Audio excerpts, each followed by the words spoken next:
Shakur Stevenson says y'all better give him credit for when he puts belt to against William Zepeda.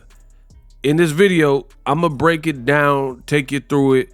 We going to see, are you going to give Shakur his credit with a victory over William Zepeda? Lag out. I don't see how you can hate from outside the clip. You can't even get in. Lag out. Okay. Shakur Stevenson, he's doing his press stuff for an upcoming fight with William Zepeda.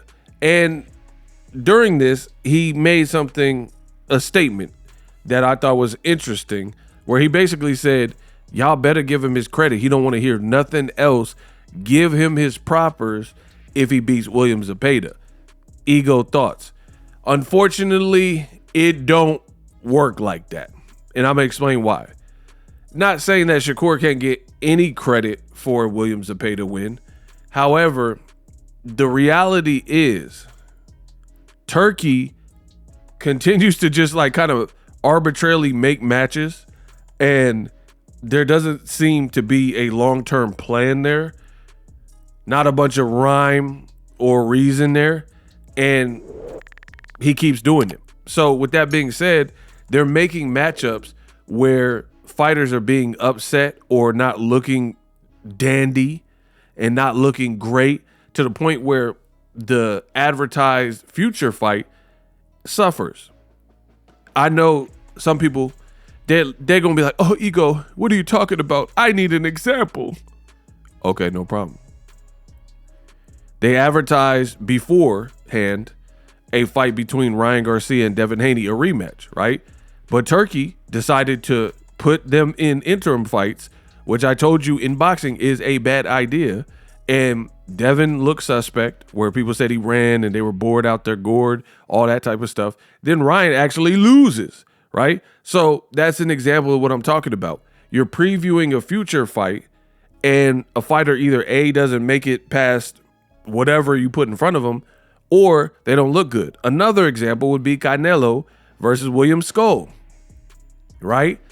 If your plan is to make a quote mega fight with Canelo and Crawford, why put Canelo in with a Cuban with fast feet that's bigger than him, fresher than him, and inexperienced? Recipe for disaster, which is what I said beforehand. And this is exactly the type of style that has given Canelo all the problems in the world.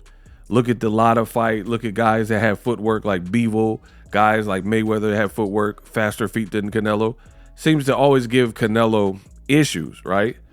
And you have the Canelo Skull fight anyway, despite everything else I just said.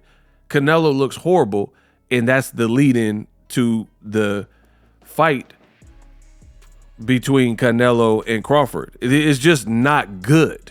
It's not good at all. You don't want to have that type of lead-in. For example, look at TV shows. The reason why TV shows, like let's say a Netflix show, the reason why it works well is, if you notice, they'll get you hooked. The way they tell the story and pace it, they'll put, like, let's say it's The Penguin with Colin Farrell, right? They'll put the crescendo and like the moment at the very end, and then something will happen, then the episode will end. The reason they do that is because it keeps you addicted and keeps you hooked, and ending on a high note makes you want to watch the next episode to see, oh, how do they get out this mess? What is the Penguin gonna do now that he shot this person? Wompty. So it gets you back, and it makes you want to continue binge watching the series. Boxing is no different. If a fighter looks trash before a quote unquote mega fight, it's going to hurt the mega fight. This is what I've said from the beginning, and I've been proven right, because I am the best in the business, and it's not even close. So that being said, I gave you examples: Canelo Skull, Ryan's performance versus Rolly, Devin's performance versus Jose Ramirez, right? These aren't good lead-ins to these fights. Fast forward to this video. Shakur Stevenson, William Zepeda, same deal. You put, or Turkey, the powers that be, Golden Boy, Turkey, whatever, right? They put William Zepeda in with the style that was supposed to be a Shakur Stevenson-esque type of fighter, Tevin Farmer, a guy, black fighter with some slickness and whatnot. And this was going to be really the coming out party for William Zepeda to show that he was ready for a Shakur Stevenson by beating a similar style that has more mileage on him, right?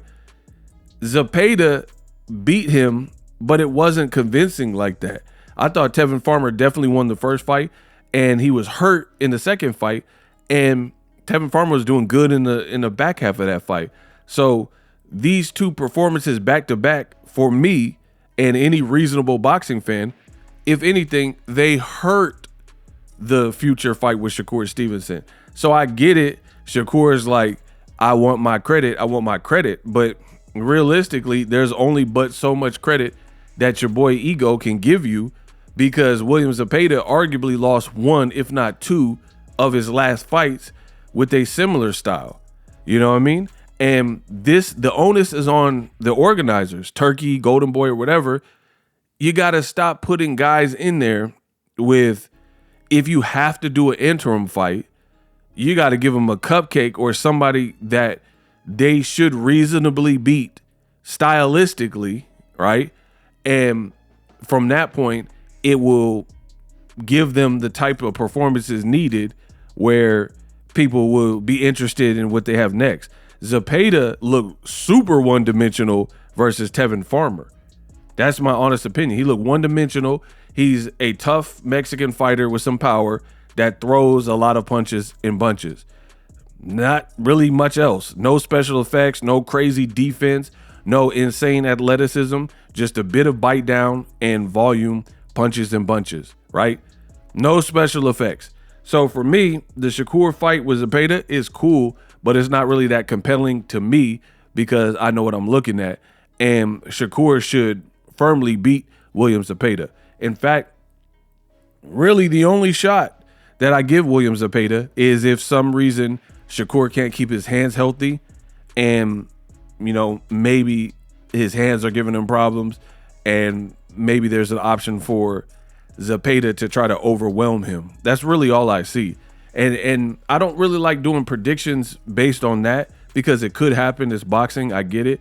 But you have to, something foul has to happen. Someone has to get injured or break their hand to give the guy the win. You know what I'm saying? Like, that's how I see this fight.